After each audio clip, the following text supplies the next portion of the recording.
Alam niyo ba bakit mas maungol ang isang babae pagdating sa lalaki, mga kasabi?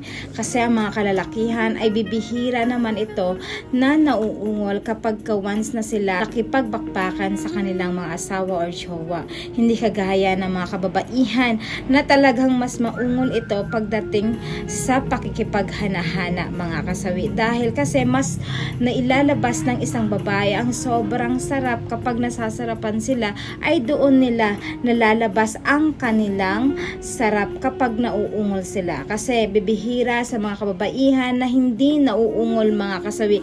Kasi kadalasan sa mga kababaihan ay talagang mas maungol ito kumpara sa mga kalalakihan. Kasi ang mga kalalakihan, bibihira lang yan umungol, mga kasawi. Isang ungol lang yan kapag once na malapit na silang lalabasan. Pero ang mga kababaihan kasi the more na sila ay talagang